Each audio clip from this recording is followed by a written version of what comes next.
Welcome to another episode of In Your Business. I'm your host, Reeves Kurtner. Season 2 of In Your Business is presented by Moses Auto Mall of Huntington. Online at mosesmeansmore.com and powered by the Huntington Regional Chamber of Commerce and Kindred Communications. Tourism has been a major focus of West Virginia's growth, with initiatives from the governor to promote our state as a top destination for travelers. From the New River Gorge National Park to local festivals and events, tourism is creating real opportunities for businesses throughout Huntington. Today we're joined by Anna Adkins, Director of Sales and Marketing for the Huntington Area Convention and Visitors Bureau. Anna and her team play a critical role in promoting Huntington as a destination and connecting local businesses to the growing tourism market. We'll talk about the CVB's work, how it fits into the state's larger tourism push, and how businesses can partner with the CVB to capitalize on new opportunities. Let's get in your business. Give us a brief introduction to the CVB and its mission. Absolutely. What's funny is I feel like a lot of people don't know what the CVB is. Very common. I agree. I did not know what the CVB was when I applied to work there. I was told if I could work for somebody other than my boss, right now I would want to work for this guy. Okay. And I read a job description and went, I can do that. Talking about Tyson? Yeah, Tyson Compton, my boss. He's great. But I looked and read the job description and said, I can do that. And then I had my 11-year anniversary last month. Okay. So we can all learn. But the charge of the CVB is just, it's tourism. And a lot of people, me included, when I first started, say there's not tourism here. This is Huntington. But there is. And we actually represent Cabell and Wayne counties. So we want to try to share our city and counties with anybody who is interested in traveling or holding meetings, conferences, sporting events, anything like that. We want them to come here, see what we have to offer, and then hopefully get them to come back or share it with other people that they know. Yeah, sure. And when you say tourism too, I think some of that, and we'll talk about misconceptions and challenges, but, one of those misconceptions about like tourism is, it's, we're going on vacation there. But tourism also involves, like you mentioned, the conferences and the sporting events and all that other stuff too. I think growing up here, a lot of people we spent our summers at Myrtle Beach or, Gatlinburg. Vacations, Gatlinburg, Yes. Pigeon Forge and things like that. Sure, we want you to go visit places, but we want you to come home. We also want you to share everything that we have here with others and encourage them to visit. We have West Virginia's only Smithsonian affiliate at Heritage Farm right here in Huntington and Wayne County. We have the world's largest hot dog. I know it sounds so silly, but we have people coming from all over the place just to see because they've seen hillbilly hot dogs on diners, drive-ins, and dives and things like that. So there are little quirky things, but you're a Huntingtonian, you get it. We have a thriving, bustling downtown. One of the biggest things we have an issue with is just getting people here. Yeah. It's not even a negative perception. It's like, oh, I didn't even think about that. So if we can get them here, and even just within the state of West Virginia, we have an 87% return rate. Okay. If we can get them here, Sure. they're going to come back. Got it. Because it's great and it's beautiful, especially this time of year. What kind of numbers, data can you share regarding tourism's impact on Cabell and Wayne counties? We, of course, don't have 2024 numbers. We're still in 2024. Yeah. But we have numbers from 2023. And for Wayne County specifically, it was nearly $34 million. Okay. And just over 350 jobs. And then in Cabell County, it's nearly $300 million with almost 4,000 jobs. Okay. So when people think we don't have that much stuff, some of your restaurants are going to be included in that hospitality, but then your hotels, your attractions, the visitor center, some retail locations and things like that. Not only is it we're sharing the fun stuff, there is economic impact at the heart of what we do. Sure. So on that number there, you mentioned like the restaurants and the hotels and everything else. What is the CVB's role in working with local businesses on this too? What do Marshall Hall of Fame Cafe or whatever, restaurants, how do you all work with them on the tourism side of things, if any? We have a lot of people, we're in the middle of football season. That's an easy low fruit that we can talk about. That's right. 6 weekends. And so we know that's happening, but people will still be like, hey, we've never been to Huntington. We're coming for the game, or we're from Huntington. We haven't been here in 20 years. So they'll reach out to us directly and they'll ask us for recommendations on things to do while they're here, places to eat, shop, all that fun stuff. But we also get a lot of people just walking in who are looking for recommendations. And some of my favorite things are with our meetings and conferences. We even still get motor coach groups who come through we offer a We Are Marshall tour. Okay. People are still watching it and want to see the university Got it. and learn the history. We'll work with our restaurants to set up group. You mentioned Marshall Hall of Fame Cafe. They're a great partner of ours because they've got that private space. I actually know the manager. She's a grad of Spring Valley as well. Yeah. So that's always fun to work with people that you've known for a long time. Not only are our visitors having a good time, which is what we want, but we're helping drive business to our local businesses. That's right. That are here. Let me ask you, you said, and we're close in age, as we talked about before we got started here, and you said, I didn't know what a CVB did before I started. I'm trying to think I love to travel a lot, and we did a California trip this summer. And I know, because it's not HuntingtonCVB.com, right? It's visithuntington.com, which is very friendly and, sounds like a good place to start. CVB sounds very too businessy, for a website name. But my point is, I guess I'm trying to get to, like I said, I was in California and we hit several cities in between LA or towns and stuff in between LA and San Francisco. We tried to find a beach town in between LA and San Francisco. And I know I went to some CVB type websites for that research. That's my age demographic. I would never personally call the CVB and be like, hey, where should I go? What should I do? Or whatever. Is that an age thing that maybe older adults would do that call or stop in? Are you trying to get younger people to pick up the phone and do that? Like I said, I did a lot of research online and we had a great trip and we went to some good places, but I never called anybody. I just used the Google and went to the website. I do the exact same thing. Yeah. I don't know if it is our age. I don't love the phone. So I try to avoid it when I can. So we still have our website. So you can get there. We have, of course, our phone. So you can call us if you have any questions. However, the younger demographics in terms of marketing and things, they're using social media as search engines these days. That's true. So that's a whole other, can of worms to open in terms of marketing the area. But that's why we want to have a reliable presence on social media, because people will see something that they think looks nice. And I'm not saying they're going to go book immediately, but they're going to be like, oh, yeah, what was that thing I saw? And they're going to go find it. And then they're going to go from there. So it's not just Google, but we still are using that, of course, because I would say that's still the strongest. But I know everybody's probably already sick of hearing it, but it's not going anywhere. AI. And so people are like, well, we need websites. Is AI going to build everything? I think right now, just from things that I have learned in terms of marketing and things, AI is going to be a tool that we can use. Of course. I heard a good quote. It's not going to replace people. People using AI are going to replace people as a tool. So it's a tool in your tool belt. But social media, I think, is really important because people are just searching on there. They want to be inspired. So if we're not present on all these different platforms and things, it makes it more difficult to be found. So we try to have a multi-pronged strategy. We still get people calling all the time, but I would say they are an older demographic, and then we're seeing higher engagement levels. We actually have an intern working on some of our social media at the CVB, and she's doing a great job. Her name is also Anna, funny enough, but she's doing a great job, and we're seeing higher engagement because... How are you all using social media? I mean, what's your strategy there? What goes into it? Right now, we have Facebook and Instagram because we are a small staff, so it gets hard. We are not on Twitter or X anymore, so you can find us on Facebook at Huntington Area CVB or on Instagram at Visit Huntington WV. We will probably be starting a TikTok. That is the way it is going. That's right. It's just making sure we have the manpower to do that. Yep. But I would say for Facebook, people want to know what events are going on or maybe new businesses and things like that. So we try to cater more on Facebook to information and events that our partners are hosting. We aren't holding our own. We want to drive people to the events that our partners are hosting, like Kindred and Ninth Street Live and things like that, which are always really great and people really enjoy. And then Instagram is more, I don't want to say inspirational, but it's pretty pictures and videos and a lot of content in a quick amount of time. Right. So people, they can get the best of both worlds. You're not going to get the same information if you follow us on both. You're going to still get different things. Sure.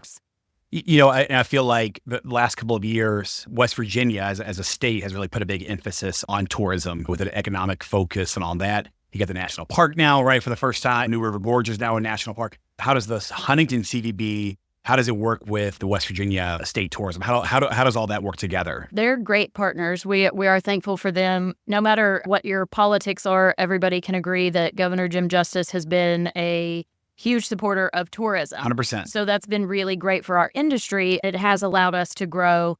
And I think Secretary Ruby and her staff do an incredible job. They offer a co-op program for advertising. So if we want to do, Facebook ads or print ad in something, we would only have to pay half and the state covers the other half. And then once they take all those funds and put them together, they can negotiate rates that we wouldn't be able to get on our own. Okay. So that's really helpful. But you all take advantage of that? Yes. Yeah. We take advantage of it. And some of them, it's nothing crazy. It'll be a couple social media posts, but they have a much larger following than we do. So it can help introduce us to people who maybe aren't as familiar with our area or what we have to offer. They'll be like, oh, I've heard of those things. I didn't know they were in the same place. Okay. Kind of thing. Like Funkfest. Yeah. Okay. Probably will have happened when this episode comes out. Mm-hmm. But I've talked to Perry and he did a campaign, I think, through them. Mm-hmm.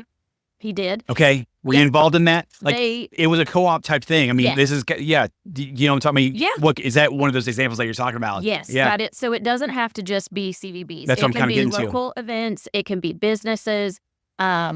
It really, it could be a restaurant. It can be anything that a tourist might be interested in and is open to the public. Yeah. I think they want to make sure that their partners have the resources that are necessary. So Perry reached out to me, and then actually the state reached out to me just to be like, hey, we got this request from Funkfest.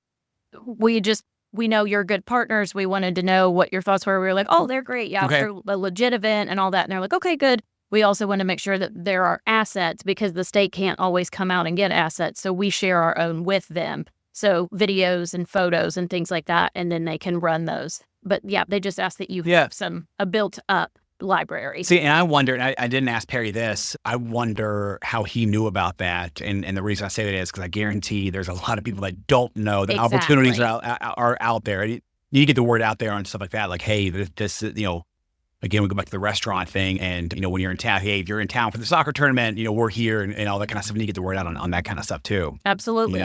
We work well with the hotels. We are funded by lodging tax. So it's tax dollars, but it's not local tax dollars. If you stay in a hotel, no matter where it is, you're going to see a hotel, motel, or an occupancy tax. And we get a portion of that. And that's where our funding comes from. So we work very closely with our hoteliers and our attractions. And so anytime there are opportunities like that, we try to let them know. Send reminders, things like that. So they do not have to participate, but they have the opportunities and get that information. But we would be willing to share with others as well, for sure. Are you all 100% funded by that tax? Is that where? We are. We have a membership, just the way the law's written. We have to have a membership, but our membership base is a very low cost upfront fee. And so I wouldn't say that that is much of a funder for us. It's more just an inclusive opportunity. We are, I would say, 99% funded through the occupancy tax. So, talking about going back to West Virginia tourism and the push that Jim Justice has been doing, what does West Virginia tourism do for the Huntington, Cabell County, Wayne County area? They, of course, have their cooperative advertising, but they're advertising on their own and leveraging those marketing dollars to get to larger and larger audiences. It's difficult for them to be promoting any one location heavily. Yeah. The new River Gorge being the newest national park in the country, that's been great. Yep. It's introduced West Virginia to people who didn't realize we were here, especially this time of year. Fall foliage is huge. So people were coming here anyway. Now there are more people coming here. So they have that on their side, but they still include us in different blog posts. They've got, just today, they announced a paranormal trail just down the road at Point Pleasant. The Mothman is new. So they have different initiatives that they're doing, the Waterfall Trail. Mm-hmm. So it is able to incorporate different places within the state under one umbrella or one marketing plan that includes all of us. But in 2022, we actually hosted the Governor's Conference on Tourism in Huntington. So that moves around annually, and we hope to have them back in the future. But those are just a few different ways that they can spread the love around the state, given, we're not huge, but we have 55 counties and even more CVB, things like that. So they're pretty inclusive and do what they can to Yeah. make sure we're all represented. You get like the New River Gorge and the fall leaves and all that. It's like if you live in Louisville or Lexington, can we get you to take 64 but make a stop at Huntington, right? And go to Blinko, go to the Pumpkin Festival coming up, which will have taken place when this passes. Kind of like make that a route, right? Like you can hit the leaves, but there's other stuff to kind of see and do along the way, get some good food and all that. Absolutely. We want people to come here and this be their destination, but we are never going to turn our nose up at somebody who stops off the interstate to get lunch, or they're going to the New River Gorge and they need to, you know what, we need an afternoon, we need a day, we need one night at a hotel. We want all of those people because, again, like I said, getting them here tends to be the hardest part. We can get them back. Yeah. We can show them what we have. Yeah. But that actually happens a lot with motor coach groups. We're a good location between the East Coast and the Arc. That's just outside, I think it's Louisville and Kentucky. So we'll get people and groups coming here. They'll do the We Are Marshall tour. They'll have dinner here. They'll spend the night, and then they'll finish their trip, or vice versa when they're coming home. Yeah. But that we are a good middle point for a lot of things. Yeah. People going to the beach. So that does work well in our favor, and we can encourage them to make us a stop along their trip.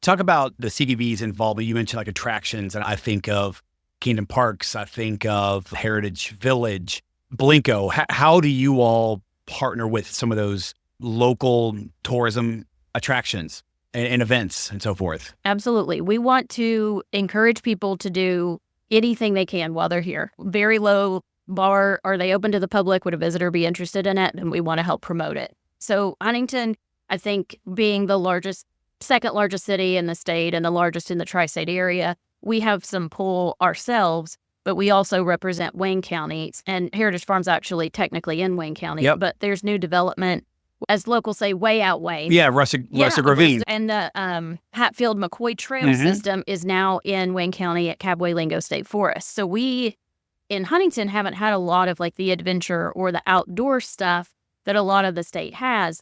So we've been really excited to be able to promote the Hatfield-McCoy Trail specifically, but Rustic Ravines, those cabins are beautiful. It's a perfect, you want to unplug for a weekend, that's a perfect place to go. Those cabins are beautiful. You can hike, you can fish, you can ride ATVs on their property. They even have equestrian trails. Yeah. I mean, anything you might be interested in, you can do out there, which has been really great for that small community.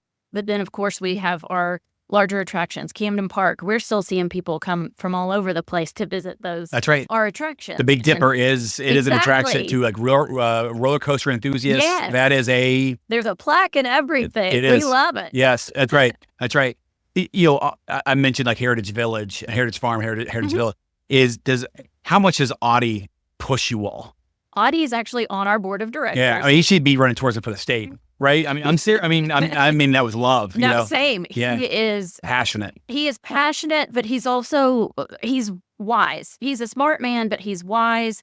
Anybody who knows his family understands that he was taught to have an appreciation of where we're from and our ancestors, and that kind of can-do attitude and hard work. And Audie takes a problem and he says, okay, well, how can we fix it? And then encourages the students that he has to say, what's a problem you want to fix? I think they've done a really good job at saying, hey, we have this great museum, the multiple museums and things, but what can we do to expand this a bit? And now they've got an adventure course. They have downhill mountain biking, holler, which is easier to understand on paper, but because of the spelling, though, guided ATV rides and things like that, which have been very well received, zip lines, but now they're working on an indoor-outdoor ski park. That's right. So it's brand new. Yep. We don't have skiing in this part of the state, and it's not going to be the next snowshoe because we don't have the mountains like that here. Right. But he can teach people how to ski here. Great little bunny slope. It can be something fun that you go out with your family on the weekends, or you have young kids. They can learn where it's a little smaller here, maybe not as scary, and then you can go to snowshoes. So we can still have those really good partnerships throughout the state to encourage people to stay here and vacation, but being able to learn or maybe get started here rather than having to go elsewhere is pretty cool. And I know he's going to have tubing, and I think he's mentioned ice skating, and this feels like just phase one out of multiple phases. So who knows what he's going to come up with, but I know it'll be exciting. So our area, especially like this time of year, it seems like there's an event somewhere going on, Pumpkin Festival, Chili Fest, Our company does Dog Dazzle. There's Funkta-Fest. There's Huntington Music Arts Festival, Rails and Nails, right? There's always something going on. What is the CVB's involvement in that? And how can the CVB help those? Most of those are all ran by nonprofits or volunteers. What's your all's involvement in that, and how can you help promote those events? Sure. Depending on the event, sometimes we'll sit on the local organizing committee or something like that, because we are a small operation, so we don't have a ton of money, but we do have time, resources, and probably some connections that maybe not everybody has. But also we can offer smaller sponsorships to certain events, especially if they're bringing people in from outside the area. Not that we aren't here for locals as well. It's just our charge is bringing people technically from 50 miles outside That's of your Huntington. goal, 50? Yep, that's what most CVBs, some of them are called DMOs, Destination Marketing Organizations, try to do. Got it. So that is our charge. We try to stay within those guidelines, and we have oversight from the legislator, so we have to be careful. But we do offer sponsorships to some of these events. Like Chili Fest, it brings 10,000 people downtown. Hot Dog Festival, 10,000 people downtown. The Pumpkin House in Wayne County will bring 50,000 people in 7 days. Right. And that's not to mention 9th Street Live. That brings people in from all over the tri-state weekly throughout the summer. So we have some events that are annual, some that are more frequent, but we try to support as best we can. And we also offer some marketing assistance, an online events calendar, and an events list that goes out via email every Thursday. But we will include those events on there. We will make social media posts. Do you know about all those events? Are there events in here that happen that you all aren't aware of? Not super frequent, because we do our best to comb through everything. If you have an event that is open to the public that a visitor might be interested in, it does not have to be free. Come to our website and input it for us. Okay. We will check it to make sure we've guidelines or whatever. Right. And that kind of thing. But then it can go live, and then we don't have to worry that we've missed something. You can help us make sure that your event gets out there as well. You can do that on our website. Worst case, email us, send us a Facebook message. Just tell us somehow that your event's happening, and we're more than happy to help promote. You mentioned, hotels. That's where it's at. That's really how you all stay alive. On these events, can you all tell? Some are obvious.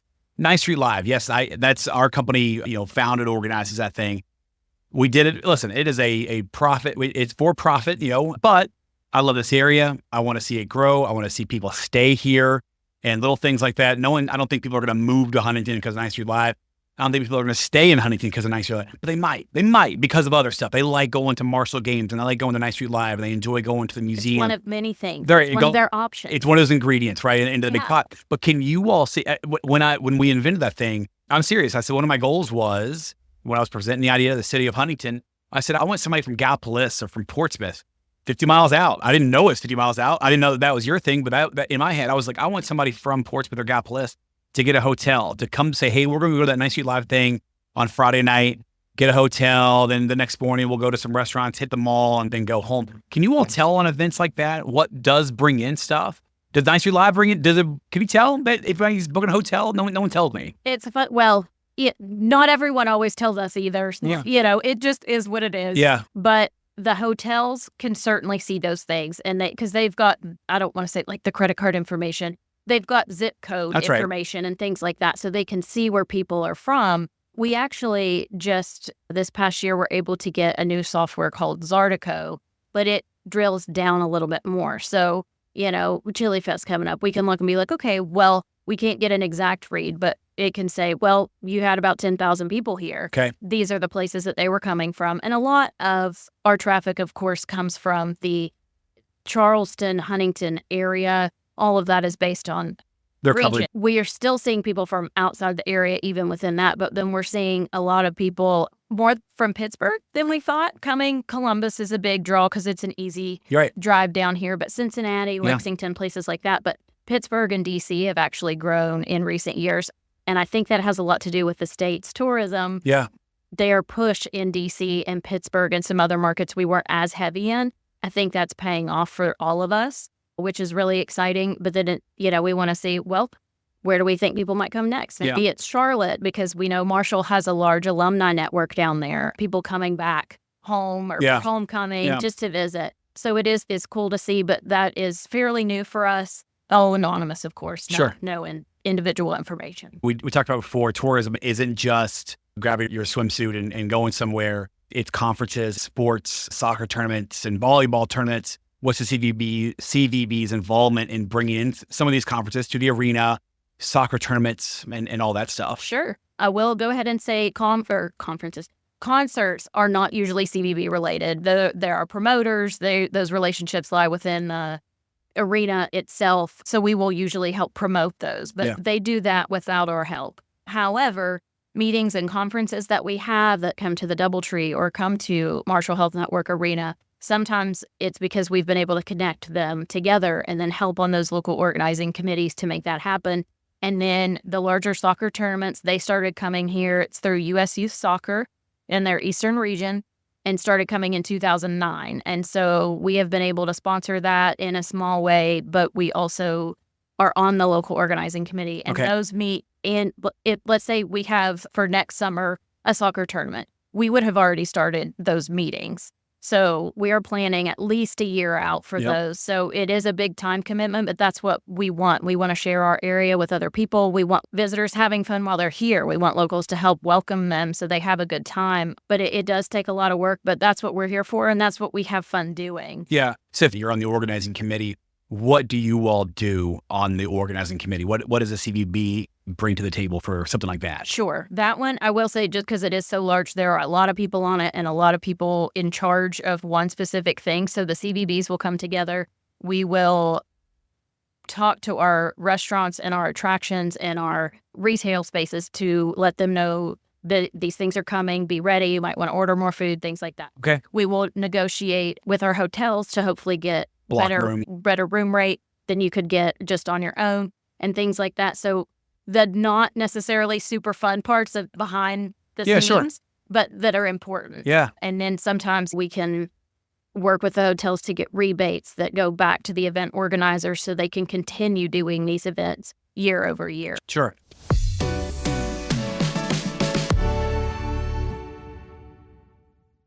Let's talk about some of the challenges. What are some of the challenges that the CVB faces when promoting our area as a destination? Like I said, it's not even the negative perception. I think as locals of any place, you see more stereotypical negative things because you're seeing the news every day. You're hearing about these things.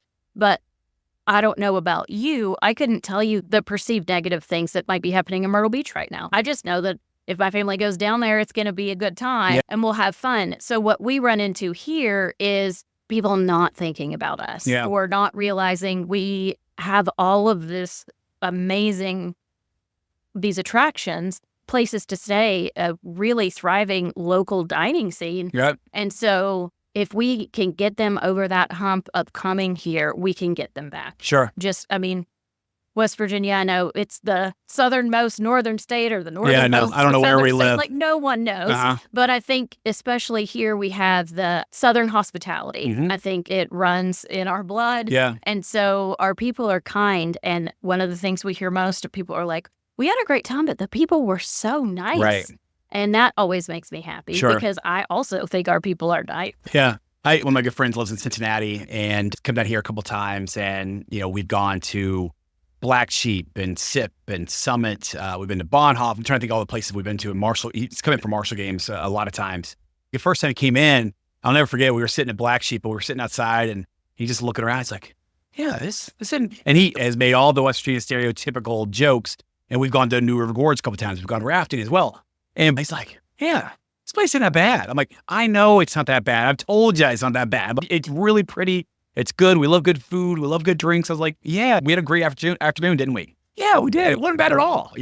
Like you said, it was just getting them here and seeing what is going on. My brothers actually live in Augusta, Georgia, and they come up to visit multiple times a year, and we, try to get down there, but they are from here originally. And so there are certain places like Sam's Hot Dogs. We have to go there. It's my oldest brother's favorite. Spicy sauce is the way to go. Yep. We have those staples, but then it's like, okay, well, there are new shops, or we're going to go to the Red Caboose at the visitor center. I was like, you guys have to spend money. You're going to help our economy with your visit. They joke. They're doing it anyway. Yeah. I'm just being like, okay, Small Business Saturday. They're usually here for Thanksgiving. We'll go around and Brad will be like, I did my civic duty today. And and supported your economy. And I'm like, I guess these are the conversations you have in your late 30s. Yes. Who knows? Yes. But yeah, so it's like that with friends too. We just have to get them here if they haven't been here Sure. before. I will ask any listeners today, if you have friends and family, encourage them to visit. Yeah. We want them to stay in our hotels, but we're not mad if they stay with you. When I go visit my brothers, I usually stay with them. I totally get it. That is the biggest market that we have, are people visiting friends and families. Just encourage them to visit, and while they're here, show them a good time. If you need suggestions, call me. You mentioned Right Caboose. That's owned, operated by the Huntington CVB. How does all that work? Is that common for CVBs to kind of have their own, I guess, that's your visitor, that's your gift shop, right? Sure. Yeah, that's the official Huntington gift shop. Yes, thank you for letting me talk a little bit about it. I should have from the start, but I appreciate you opening the door. It's all good. So for those of you who aren't familiar with where we are, the Visitor Center and my office, the CVB offices are down at Heritage Station in downtown Huntington, which happens to be an old train depot built in 1887. The main building there is where the Visitor Center is. In the middle is Nomada Bakery, which they actually sublet off of us. On the far end of the building is the Red Caboose Artisan Gift Shop. They have things from local artisans throughout West Virginia and throughout the tri-state. So I would say at least 80% of what's in there is made locally or designed locally to help get money in the pockets of some of our local artisans as well, which is a really cool thing, in my opinion, because that's not always easy to do, especially in small places. But when Tyson Compton, he's the president of the CVB, when he came in 2009, they moved from a very small office across from the arena below the parking garage to this beautiful space. And we are now in that historic train station. So you walk in the main door is the visitor center, so you can get any information you need or suggestions, talk to someone, use the restroom. In the middle is the bakery, and on the far end is gift shop. So Tyson's whole thought and plan for the building was to be a one-stop shop. So get your info, get a cup of coffee or a snack, and be able to shop. It has worked really well. We've had different tenants. I'm sure some of you remember Riverville Bakery. They were there when I started. Kim was great, and they had great food. And now we have Nomada. So it's been really nice. Not always good for the wallet to be able to get coffee below your office anytime during the day. Yes, I've seen you there before. Yeah, maybe a time or two. Yeah. I try not to get a lot of pastries or anything, but, a cup of coffee in the morning is really nice. Yes. But then they can get a souvenir or something that was made by someone local here. Yeah. So it's special. But if you need tchotchkes or postcards, we've got those too. Yeah. And you got a parking lot too. We do have a parking lot, and we're right on 11th Street, and there's parking there too. Come visit. What do you think are some of the biggest opportunities for Cabell and Wayne counties in terms of tourism growth? What do you think is being underutilized right now?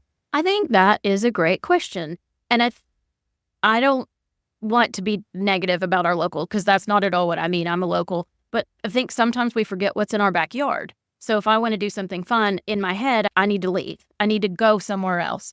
So I think we just have to change our own mindset to be like, oh, we've got some cool stuff that I can do here that's really not that expensive. So I don't need to go to the New River Gorge to go ziplining. Do I want to do that? Sure. I'm happy to. Right. But I can go 10 minutes from my house and go ziplining. I can go an hour into Wayne County and go ziplining, and then go on world-class ATV trails. Yep. So we just, maybe I would say one of our biggest for locals, we just have to think of ourselves first rather than last a lot of times, and just visit some of those attractions that maybe we forget about, or just trying to think of what we have here first before you might go somewhere else. Sure. I don't know why I thought of this. You talk about your funding. Do you all get funds from Airbnb?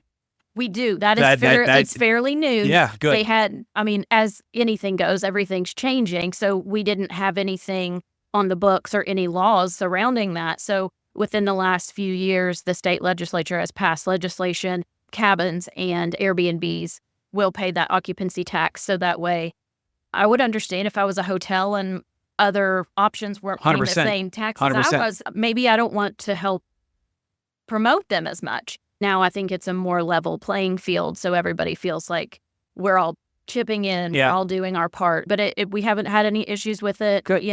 It seems to be working well, and I think we all do this when we come from a small place. We're like, well, we don't have any Airbnbs. We have a ton of Airbnbs. We do, I know. I was just talking to someone from Richwood, West Virginia last week, and she said they have 14 just in Richwood. Okay. which you wouldn't think. Right. But we've got some Airbnbs. I'm sorry, we have Airbnbs, but then we also have some just regular B&Bs like the Chelsea Room. That's right. Which is in Heritage Station, and you can stay there. There's one in Canova, the Train Master's house, and it's all train themed. So But same thing, but they're paying that. They're paying that that tax to everybody too. But they're themed ones, and then you've got some really cool Airbnbs while you're here. So we don't care where you stay. Sure. We just want you to come visit. Yeah. Talk about Marshall. We mentioned that a minute ago, but how big is that for tourism? They got 6 football games a year, but they also have another 30 men's and women's basketball home games. They also have 10, 12 soccer matches, volleyball, banquets on the athletic side, or the academic side. How about your relationship with Marshall and how you work with the school? Marshall is a game changer. I mean, I think everybody knows that. I don't think Huntington would exist without Marshall and vice versa, That's right. But they thrive together. So when we work together, it's a rising tides raise all boats kind of situation, in my opinion. Yep. So when you get 6 home games a year and on a bad, rainy, stormy day, you get 20,000 people in one spot, that's never a bad thing. That's right. So it creates a known opportunity for us to be able to market to those visitors, and even people locally who maybe, they live in Milton and they don't come downtown a lot. We can encourage them, hey, you can go out to eat at Pat Patty's. It's right here. Just walk over here. So we can get that positive Huntington message in front of a lot of people. Sure. Not just the collegiate games, which, we've seen soccer explode. It's all very exciting, and I think continues to grow. Women's softball and basketball, I mean, they're killing it. So we're just growing, I think, across the board, which we appreciate Marshall for because it helps us.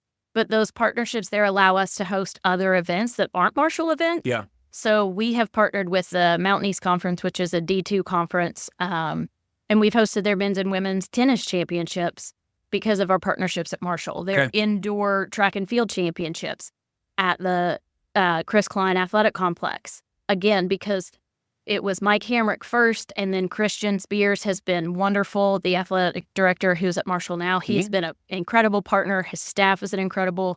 And we're just lucky to have those relationships, because if not, those doors would be closed. Yeah, we wouldn't even be able to be like, hey, can we get a quote? They'd be like, sorry, it's our building. We don't want you using it. But it really is a game changer. Yeah. Because when I first got into my position, there wasn't a bad relationship. There just wasn't one. Once we opened that door, it really was a game changer for us to be able to work with Marshall to host these events that we can't host without them. Talk about tourism infrastructure. How are we on hotels? How is transportation? I mean, the airport, dining options. I feel like that we're good on. But are there other needs? Are there any updates you can say regarding that? Hotels, airlines, and all that. That all goes into it, right? Getting here and having a place to stay and stuff to do. I think it helps us a lot. We've got Huntington Tri-State Airport. Yep. So we've got Allegiant and American coming in there. I know a lot of people say, we need Delta. Well, if you go to Charleston, 50 miles down the road, we do have Delta. So it's really not that far, depending on where you're staying. Even if you fly into Charlotte, I guarantee you, once you get off the plane, you're not in your hotel room 50 minutes after. That's right. Because of transportation and waiting on your luggage. When you have, I think we may not have as many flights daily, but I think it's a positive experience for me personally using smaller regional airports, because I can get to Huntington an hour before my flight leaves if I have a carry-on, and I don't have to be there all day. Yeah. And then I can be out of my car in 10 minutes. Yes. It's amazing. I love it. But security line is 20 people in front of you versus 150. Exactly. I was going to say, that's a long line with 20 people in front of you. Exactly. That's so right. You're waiting 10 minutes instead of 2 hours. Yeah. But I get it. You get more flights to more places. But I mean, you hop on a plane in Huntington and you can be in Charlotte in 50 minutes. Yeah, that's right. And then you can literally go anywhere. So I think, again, just trying to see things a little bit differently. But then we have Charleston. They've got United and Delta. So we're close to 2 airports. Yeah.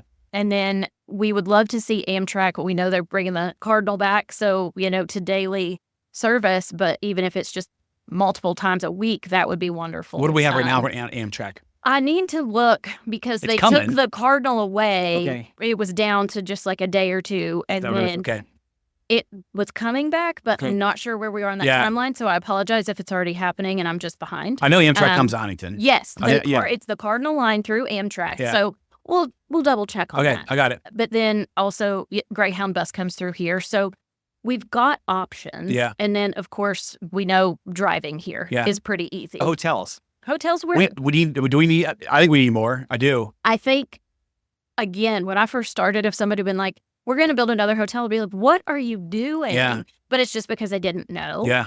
There's a lot of business travel to Huntington, like Monday through Thursday. So if anybody has groups wanting to come on the weekend or anything, call me up. Yeah. I would love to help you plan that. Right. But I think we could probably handle another hotel. The only thing we don't want to do is too much too fast because then we cannibalize what we have. So we want to grow and then we want to meet those needs without hurting the businesses we already have. When we have the soccer tournaments, I know people are staying in Grayson and Charleston, right? For those, is something happening here in Huntington? Yes. When we first started those, we hosted those solely in Barbersville and then at Marshall University and the Phil Klein YMCA complex. And so people were staying from Moorhead to like Elkview. Yes. And then as teams would get eliminated, they could move closer. Now with Shawnee in Charleston, we partner with them. And so it's worked really nice because we will host part of it in Barbersville and part of it in Dunbar at Shawnee. Mm-hmm. But then we can place those people who are playing in Dunbar in Charleston and those surrounding areas. And the people playing in Barbersville, if they need to go into Kentucky, that's not nearly as bad. Yeah, sure. So we're trying to be smarter about it. The only thing is you will hear your hotels say, that's one event. What do we do the other 51 weekends? I get that. That kind of thing. Yeah. So I'm not opposed to it. I just don't think we need like 3 at once. But if we got another one, I certainly wouldn't be upset. Kind of wrapping up here. What are you most excited about for the future of Huntington, for the Huntington area CVB, and just all the things that what are you most excited about? What are you looking forward to? That's a great question. I have always loved West Virginia. Even as a kid, I remember seeing people, the negative stereotypes or whatever the silly things may be, or people not being proud to say they're from West Virginia when we're out of town. And I wanted to say it with my chest. Like I've always been proud and feel like I have roots in the ground here. So the fact that I get paid to talk about West Virginia and Huntington feels like a trick, but I will let them keep paying me. That's right. Saying where we were 10 to 15 years ago and where we are now, a lot of younger West Virginians are staying here. Some people who have left have come back. They are investing and not just surviving, they're thriving and then opening second businesses. I think that's really exciting, and it is exciting to see. When I was a kid, Pullman Square didn't exist. It was just a vacant block. I remember Chi-Chi's on the corner. That's what I remember. Uh-huh. And so just to see that change that has come, I think there's a lot more positive change on the horizon. I know there's recently been a new riverfront study. I'm cautiously optimistic. I understand. And hopeful. Yeah. But that could be a game changer. And maybe we're the ones who are going to take it and run with it. Yeah. People are invested. They want to see positive change. If they aren't seeing it, some of them are just making it happen. Like Audie, who we talked about. Said, we don't have skiing here. Let's see if we can make it happen. Right. So people are being not just the entrepreneurial spirit, but their ingenuity is awesome. Sure. To see. Yeah. And I think we're also teaching kids. Tourism is actually now taught in all 55 counties, which I didn't know it was a job when I was a kid. And we're teaching them they don't have to leave to succeed. So tourism is growing, and it's a viable career option for a lot of people. So we're teaching them that. I'm excited to see that come to fruition because I can't imagine what the state's going to look like in like 10 years with the new River Gorge and the positive changes. But I just think people staying here, and I know it's not tourism specific, but it helps tourism. Yeah, that's right. To have the thriving businesses and the positive changes in our city. And then I think we just have a lot of really good people, and I like working with them. So I don't know that I answered your question. I'm sorry. We're getting close to 40 or 50 of these episodes, and that's been kind of one of the overall themes. Everybody's been talking about just the overall, not a theme, but when we talk about that, what we're looking forward to. There's just a vibe that you said, we didn't have 10 years ago, and There is just so many little positive things that's just going. I said on 9th Street Live, it's part of that recipe. It's not going to be the reason, but nothing is going to be the reason. It's all just kind of coming together and just going to this nice little pot of stew, and it's starting to come together. It really is. Something you said earlier, an ingredient, and yes. I liked that. Yeah. It was like, you may feel like you're an island, or you're just one business, or you're just one person. Well, if you're in a whole pot of a whole bunch of ingredients, y'all are going to be something really good at the end of this. People trying to do good stuff. Yeah. Anything else you want to add? Visit our website, visit huntingtonwv.org. Reach out if you have any questions. If you have ideas or you want us to help promote events, just reach out. We want to be good community partners, and we want to help you explore your own backyard. So let us show you around. And that's our episode. Thanks for listening. If you enjoyed this podcast, please like, subscribe, share, and even leave us a 5-star review. Season 2 of In Your Business is presented by Moses Auto Mall of Huntington, MosesMeansMore.com, and powered by the Huntington Regional Chamber of Commerce and Kindred Communications.